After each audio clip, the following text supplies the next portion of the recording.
Historically, the Equal Employment Opportunity Commission has found in favor of workers who filed discrimination complaints against their employers in less than 5% of the complaints. A worker generally files a discrimination complaint with the agency because they could not resolve the conflict with their employer on their own. For instance, the employer may have ignored the worker's complaint, refused to adequately address the worker's requests, or retaliated against the worker.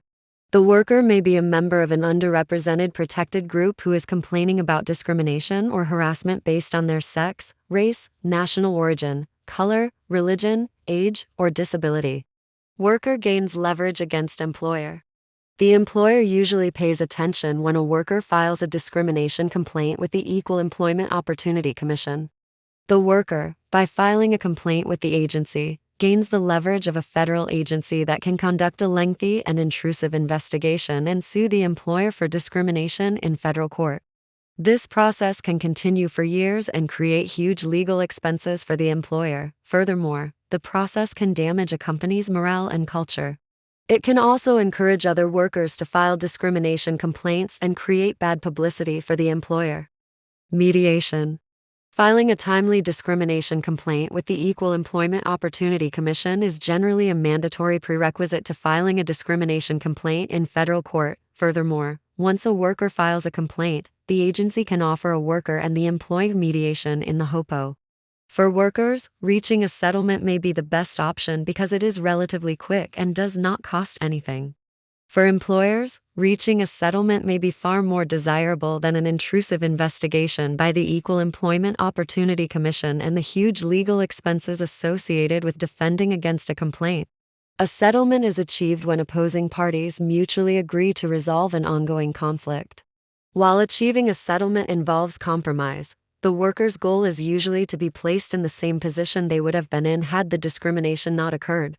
For instance, a worker who was denied a promotion because of discrimination could request a settlement that includes placement in the job, as well as back pay and benefits they would have received. The request could also include compensation for emotional harm suffered. The Equal Employment Opportunity Commission has a voluntary mediation program. It offers mediation to employees and their employers at no cost. The agency encourages mediation because it saves the time and cost of an investigation.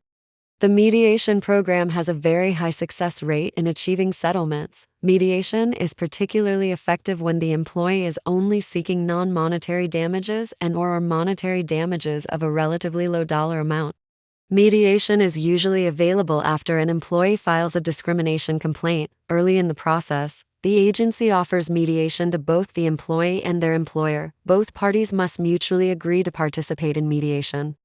A successful mediation can achieve a settlement in a matter of months. In contrast, the agency may take a year or more to fully investigate a complaint.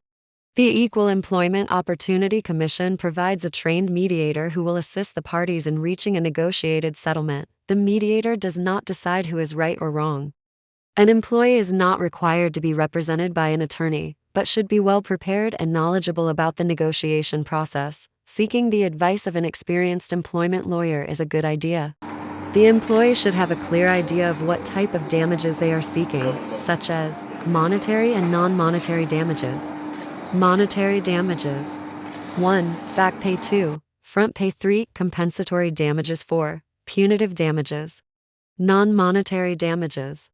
1. Reinstatement and Statement. 2. Positive neutral reference letter. 3. Reasonable accommodation. 4. Modified policies. 5. Disability training.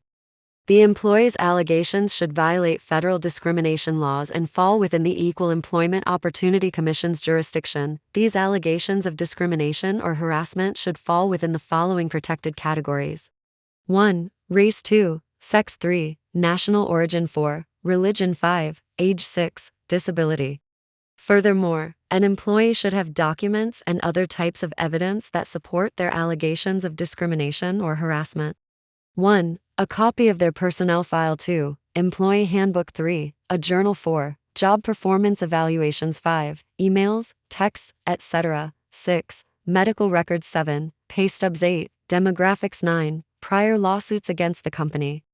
Unfortunately, Most employers do not agree to participate in the agency's mediation program. However, employers who participate have a strong incentive to do so. First, if an employer refuses to participate in mediation, the agency will turn the complaint over to its investigative unit.